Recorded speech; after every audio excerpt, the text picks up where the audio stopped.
difícil, Senhor. Você precisa decidir.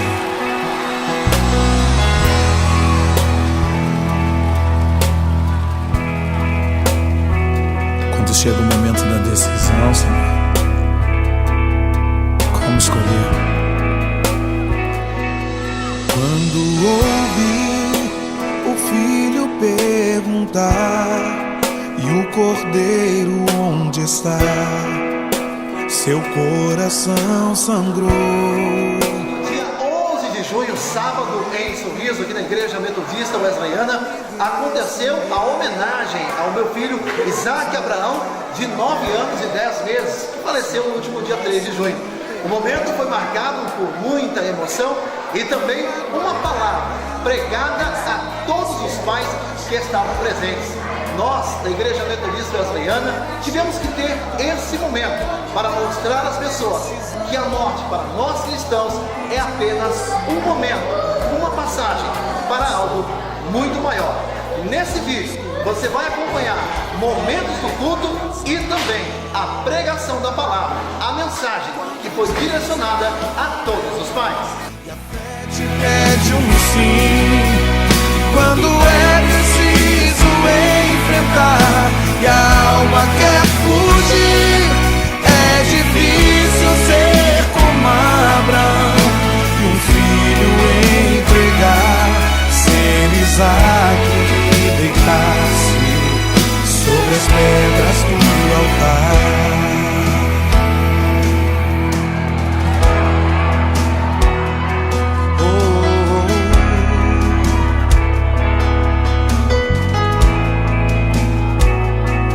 Quando ouviu o filho perguntar, e o cordeiro onde está? Seu coração sangrou. Quando ouviu o pai lhe responder, Deus irá prover, seu coração temer. E lado a lado, em silêncio os dois choraram, ao verem chegando o lugar da decisão. Um pedido assim que parte o coração. Como escolher entre a fé e a razão? Quando dizer não é opção, e a fé te pede um sim, quando é preciso enfrentar, e a alma quer fugir. É difícil ser como Abraão e um filho entregar, ser Isaac e deitar-se sobre as pedras do altar. Quando dizer não é opção, e a fé me pede um sim, quando eu preciso enfrentar, minha alma quer fugir. Eu preciso ser como Abraão e tudo entregar, ser Isaac e deitar-me sobre as pedras. É preciso coragem pra subir, é preciso ter fé pra aceitar, é preciso ter força e dizer sim e deitar-se sobre as pedras. Muito feliz com a presença de cada um dos irmãos aqui. Cada um de vocês que vieram, meus amigos de longa data, né? Amigos que eu tenho muita consideração, estão aqui. Hoje eu conversei com um rapaz do Canadá que me procurou pelo Facebook. E ele disse que eu ajudei ele, eu não sei como. Ele está lá no Canadá, né? Então, meus queridos, meu filho se foi, mas a semente plantada aqui na terra ficou. E essa obra deve continuar por muito tempo. Malaquias capítulo 4, versículo 6, quem encontrou, diga amém. Amém. A palavra de Deus diz: e converterá o coração dos pais aos filhos, e o coração dos filhos a seus pais, para que eu não venha e vire a terra com maldição. Amém? Queridos, nessa noite eu não tenho aqui uma palavra de tristeza, mas uma palavra de alerta para você. Talvez nós vivemos dias em que é mais fácil inventar uma desculpa para não ser feliz ao lado dos nossos filhos. Aliás, a desculpa geralmente vem, porque tudo que nós precisamos é de uma história bem contada para justificar os nossos erros e falhas. Ah, o meu filho está com problema, é ele que é o problema. Será que é realmente o filho que é o problema? Quando meu filho sai por caminhos tortuosos, quando meu filho começa a se envolver em caminhos errados, será que 100% disso é realmente culpa do meu filho? Ou das desculpas que eu dei, das desculpas que eu inventei, das desculpas que eu criei? E queridos, são várias as desculpas que nós enfrentamos, são várias que nós inventamos. Vivemos em uma sociedade capitalista. Cada hora que passa temos mais desculpas para não fazer o certo. Tenho que trabalhar, não tenho tempo. Se eu não trabalhar, vocês não podem me estudar. Vocês precisam de um carro, preciso comprar na casa, preciso de tempo para assistir meus filmes, preciso de tempo para minhas redes sociais. Pare com as desculpas enquanto há tempo. Olha no seu irmão que está do seu lado e diga assim: você, mas com força, com coragem, você precisa parar as desculpas na sua casa. Queridos, o texto que nós lemos diz: e converterá o coração dos pais aos filhos, e o coração dos filhos a seus pais, para que eu não venha e fira a terra com maldição. Sabe por que no Brasil está do jeito que está? Porque existem pais negligentes. Sabe por que a corrupção está correndo no nosso país? Porque existem pais negligentes. Sabe por que tem tanto ladrão roubando em todas as esferas que você possa imaginar? Porque existem pais inventando desculpas.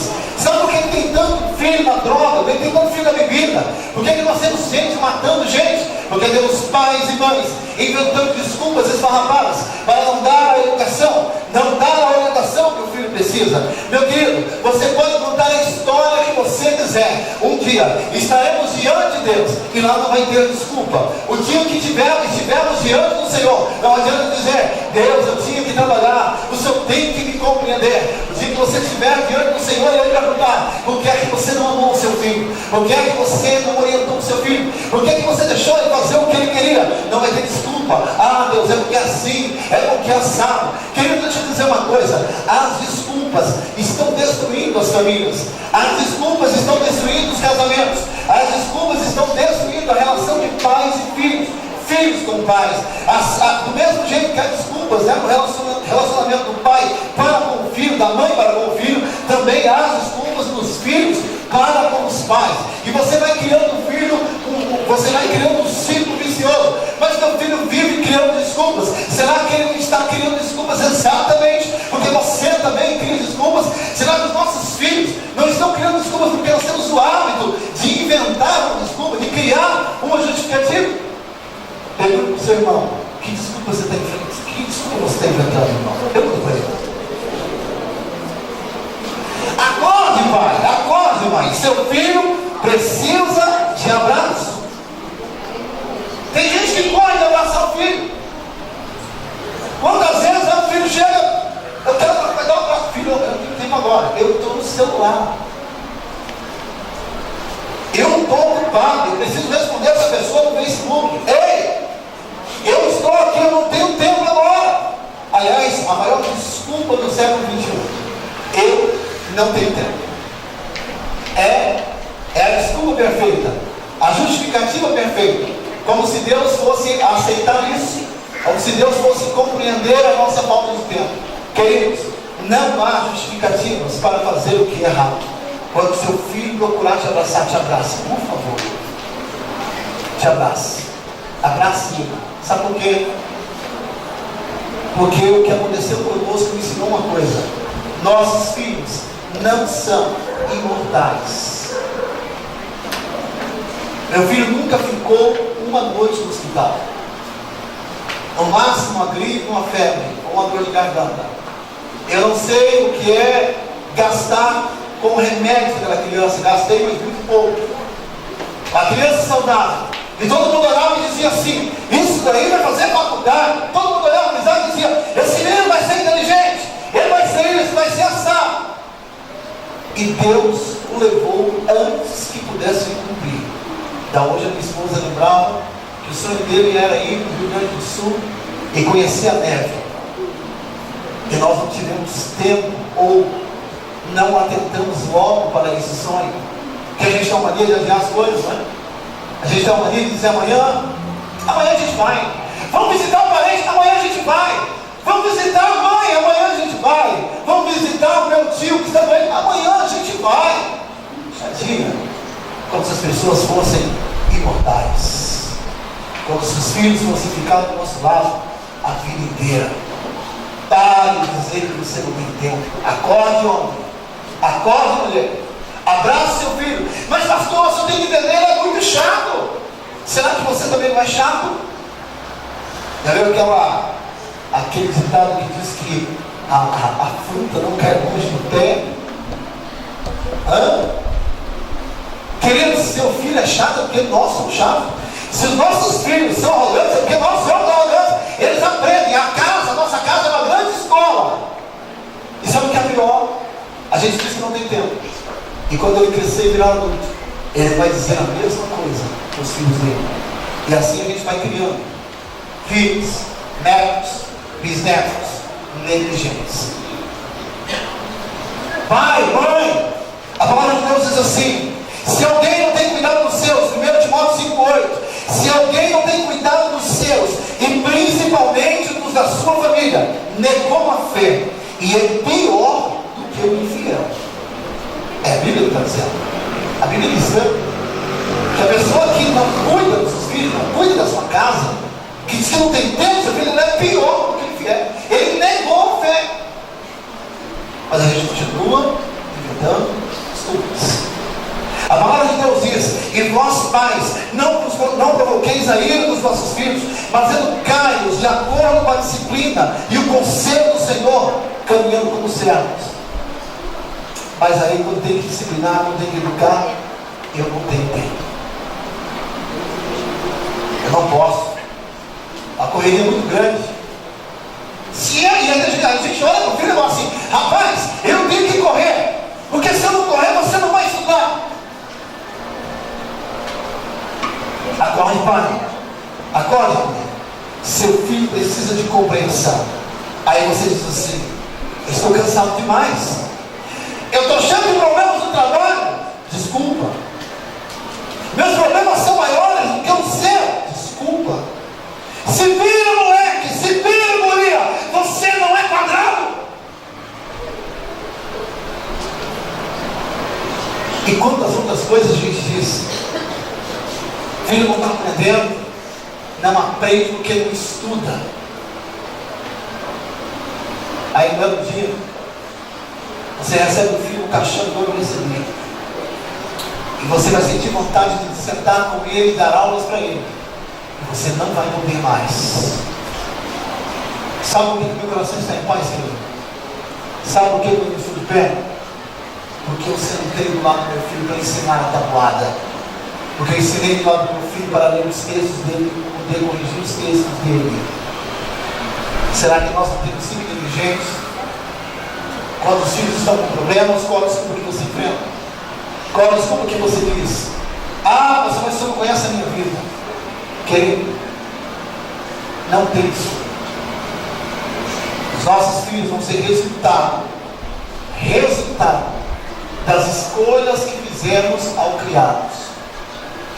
Eu me lembro que na última semana, na quarta-feira, eu estava vendo uma palestra de pais e filhos, e naquela palestra os meus olhos encheram d'água. Meu Deus, quantos erros eu cometi, quantas vezes eu pedi perdão para o meu filho. E aí chamamos ele, pedimos perdão a ele. Ele chorou conosco e nos perdoou. Quando foi na sexta-feira, ele faleceu. Eu tive essa oportunidade, mas nem todos têm. A gente fica achando: amanhã é ele que se dane, ele que quis essa vida, se vira.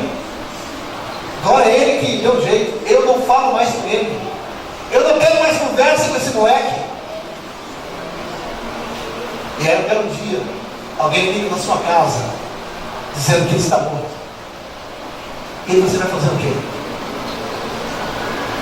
Quantas vezes, queridos, a gente negligencia os nossos amigos, a gente negligencia os nossos pais, as nossas mães, como se eles fossem viver a vida toda. E geralmente, com desculpa, ela me magoou demais, ele me magoou demais, ele me machucou demais, as palavras que ele disse a mim, pastor, foram duras demais. Mas você ainda é o pai dele, você ainda é a mãe dele, ruim ou bom, você ainda é o pai dele. Há tempo de consertar as coisas. Porque o dia que alguém bater na sua porta e dizer que não tem mais jeito, que ele faleceu, só vai ficar um remorso de que você poderia ter ligado. Quantas vezes, queridos, a gente não liga, a gente não está nem aí, a gente está falando de nós, que nós somos assim. Acorde, pai. Acorde. A palavra de Deus diz: o prudente percebe o perigo e busca o refúgio. O incauto, contudo, passa adiante e sofre as consequências. Então você está tendo a oportunidade de se levantar. Que está na hora de você buscar consertar com seus filhos, converter o seu coração ao seu filho, para que o seu filho converta o coração dele a você. Ou converta o seu coração ao seu pai, para que o coração do seu pai se converta a você. E assim você não tem que lidar depois com o remorso. Como eu tenho escutado pessoas nos últimos dias, que ele não pode mais falar com a avó, ele não pode falar mais com a tia, e agora não tem mais como resolver as questões. Não espere, não fique pensando que as pessoas são mortais. A palavra de Deus diz assim: segue a paz com todos, e a santificação, sem a qual ninguém verá o Senhor. Ou seja, se meu filho vai embora sem o meu conserto, eu corro o risco de perder a salvação, eu corro o risco de não entrar no céu, pelo simples fato de não ter feito a vontade de Deus para o meu filho.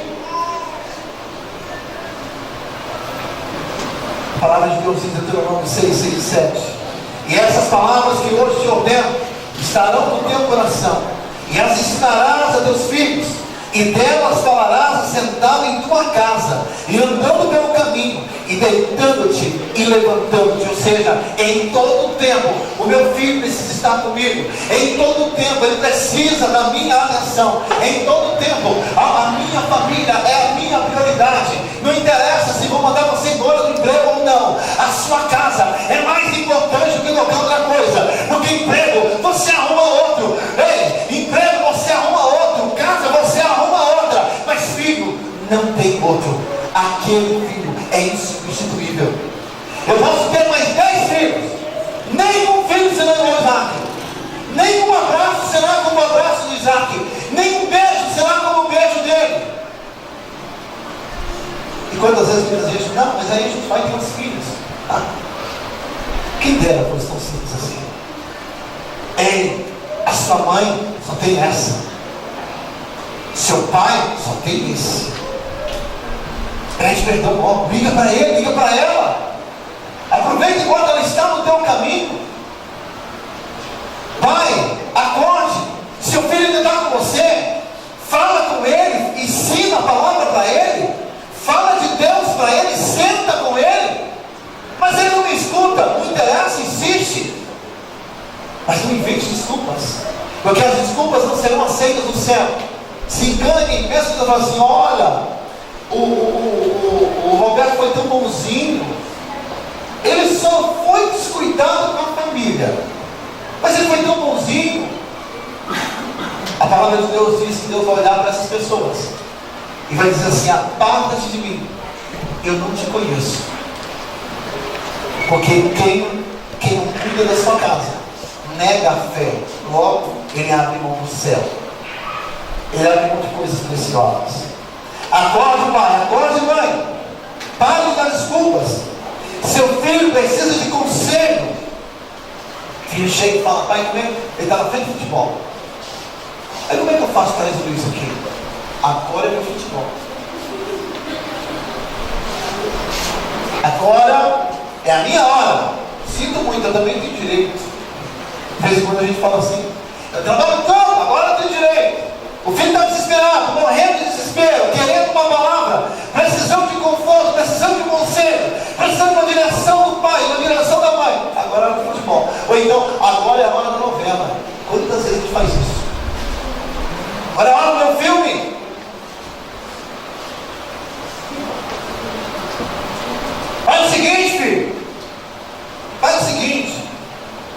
outra hora a gente resolve isso aí. Eu tenho meu filho para ver. Hoje eu tenho que sair com os meus amigos. Lá em Provérbios 29:15 diz: a vara e a repreensão dão sabedoria, mas a criança entrega a si mesma, envergonha a sua mãe. Provérbios 29:15. Vou repetir para vocês escutarem. É a palavra de Deus. A vara e a repreensão são sabedoria, mas a criança entrega a si mesma, envergonha a sua mãe. Depois diz: nossa, que mãe está sendo envergonhada. Que pai está vivendo dias de vergonha. Aquele pai só dá dos filhos, só dá dos esposa. Filho, você sente, você sinta a dor dele. Que você é uma das fortes do que você precisa. Sabe o que é o coração está em paz, querido? Porque todas essas coisas eu posso falar sem nenhum peso no meu coração. Todas as vezes que eu cometi um erro, cheguei meu filho pedir perdão. Mas deixa eu te dizer uma coisa. Você, se seu filho está vivo, você não tem tempo, pai. Você não tem tempo, mãe. Corrige. Busque sabedoria. Busque acertar, sentir.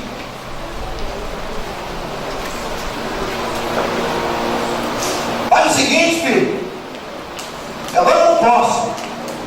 Não posso. Eu tenho as minhas coisas para fazer. Acorde, pai. Acorde, mãe. Fale das desculpas. Seu filho precisa de amor. Pastor, o que é amor? O que é amor? Amor é você fazer algo por alguém que não merece. Assim é o amor de Cristo. Quando ele morreu na cruz do Calvário, ele morreu por gente desqualificada como eu. Gente que não merecia. O amor de pai é o amor de Cristo. O amor sacrificial. O amor disposto a sangrar pelo filho. O amor disposto a deixar as coisas que estão lá fora pelas coisas do filho. O amor disposto a abandonar o futebol, abandonar os amigos, abandonar a sinuca no final de semana, abandonar coisas que você tanto gosta. Por amor aí. Pastor, por que o amor de Cristo é semelhante, o amor de pai é semelhante ao amor de Cristo? Sim.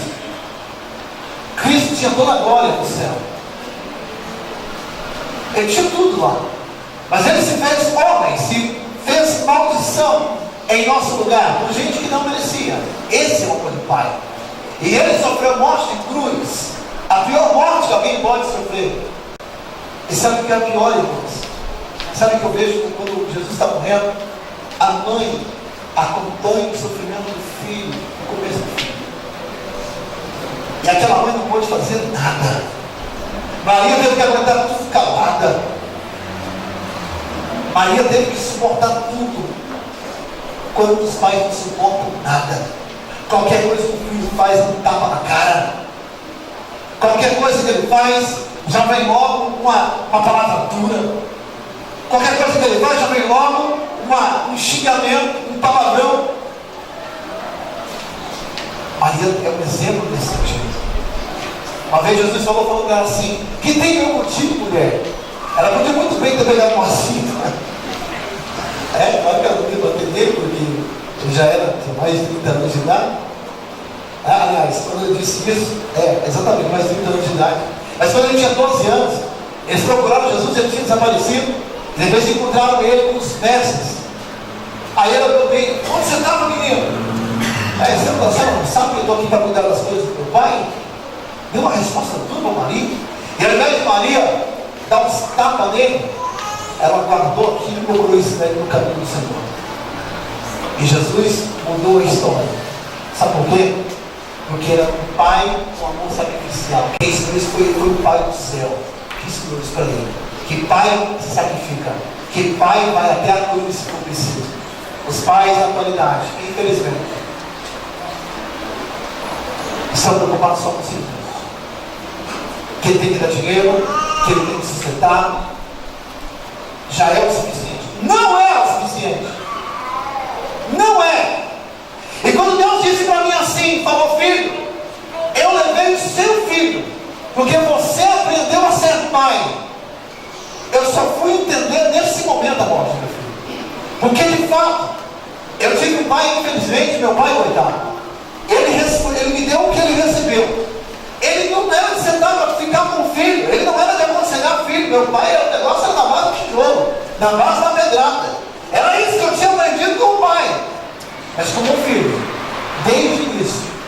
que aprender a ser pai. Eu tive que aprender, porque eu não sabia. Eu não tinha noção, não tinha referência. Eu lembro que eu precisei para a faculdade, eu ficava sozinho. E aí eu tinha que dar banho, fazer o leite, dar a madeira, aquele moleque gritando, querendo doido. Eu disse, sério, moleque? Mas desde o começo eu tive que aprender essas coisas. Desde o começo eu tive que aprender a dar amor. Isso não é uma lição fácil. A palavra de Deus diz assim: ensina a criança no caminho que deve andar, e mesmo quando for idoso não se desviará dele. Ele. Geralmente as desculpas, geralmente as questões, pai, por exemplo, não gosta de ir na escola. Ei, como é bom ir na escola, irmãos. Como é bom ir nas apresentações de escola. Como é bom ir conversar com a diretora quando está comendo. Aí a diretora me chamou esse tempo atrás lá e eu fui lá, uma vergonha danada. O que foi? Olha, teu filho aqui, está bagunçado. Mas eu me orgulho demais de ter feito isso. Meu coração fica feliz demais de ter participado da vida dele ativamente, de ter aprendido essa grande missão. Eu estava confuso, tentando entender, falando: Deus, eu preciso de um propósito para isso. Se o Senhor não me der um propósito, eu vou enlouquecer, eu vou morrer, o Senhor vai me perder. Por Deus, irmãos, quando eu me via com litro de pinga bebendo de novo, eu vou cair, vou me matar, vou acabar com a minha vida. Aí Deus falou assim, lá no velório, Deus falou comigo assim: eu só te dei esse filho para que você aprendesse a ser pai. Quando terminou esse trabalho, eu levei o seu filho. Ele é meu. E hoje eu estou em paz, porque eu aprendi. Ei, pai, nós não nascemos sabendo. Não existe uma cartilha a ser seguida. Simplesmente existe o que é prioridade e aquilo que não é prioridade. Ame seu filho. Vá na escola. Não deixe só para a mãe, não. Vá você, homem. Quantas vezes acontece assim: olha, vou contratar alguém para te ensinar. Pede ajuda para babá. Pede ajuda para o seu namorado. Fala do seu amigo. E quantos filhos vão parar no colo do traficante? Quantos filhos vão parar no colo de mafiosos? Porque simplesmente o pai quis dar a ele coisas e não amor. Enquanto nós estivermos preocupados apenas com o sustento material dos nossos filhos, essa sociedade não vai mudar.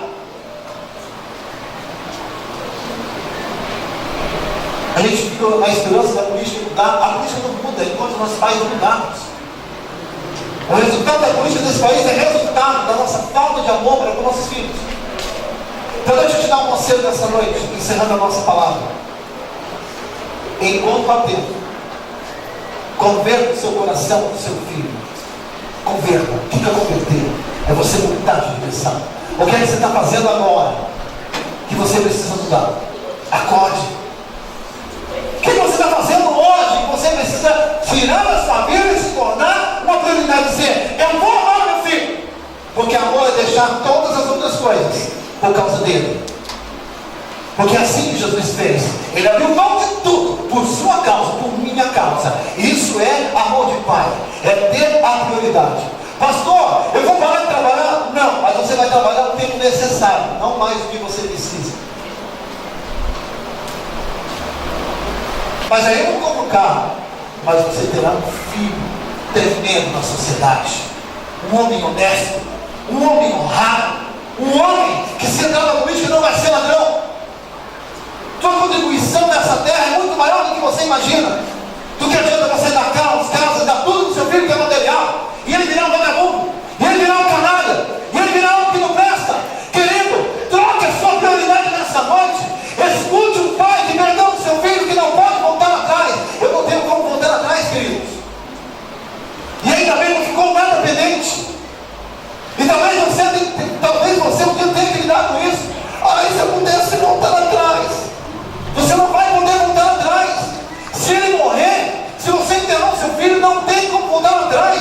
A hora de você amar ele agora. A hora de você deixar as outras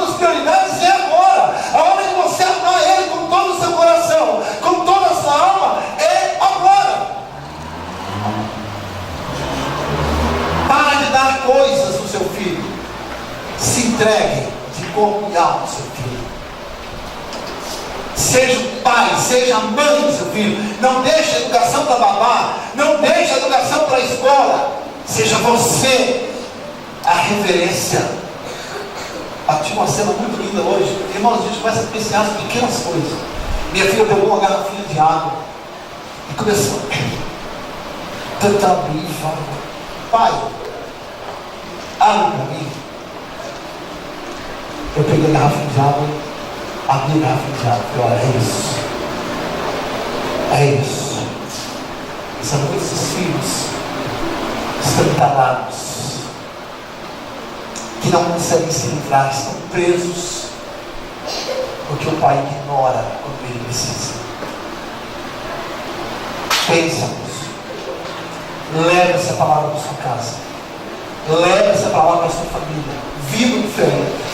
Eu recebi mensagem do país inteiro, de fora do país, de homens e mulheres que disseram: a partir de hoje eu vou mudar. Porque entenderam, uma mulher me procurou por dentro do velório. Quando eu terminei de dar a palavra do velório, a mulher me procurou e falou: olha, pegou na minha mão chorando. Eu estou aqui preocupada porque eu perdi uma caminhoneta. Eu estou aqui preocupada porque quase pirei porque perdi a minha caminhoneta. E eu tenho 3 filhos. E eu vivo dando coisa material para eles. Ela falou: de hoje em diante eu vou amar os meus filhos. E é isso que tem me mantido de pé. Porque a morte do meu filho não está sendo em vão. Se ele não tivesse ido, se Deus não tivesse levado, você não estaria aqui para ouvir essa palavra, para ouvir esse alerta. E todos nós, pais, cometemos erros. Não existem pais perfeitos, mas nós podemos procurar ser melhores. Nós podemos procurar ser diferentes. Não ser levado pelo que a sociedade está impondo. Tudo na terra é bom, desde que tem uma certa medida. Fazemos a viver e levar. E nós aceitamos a vontade de Deus.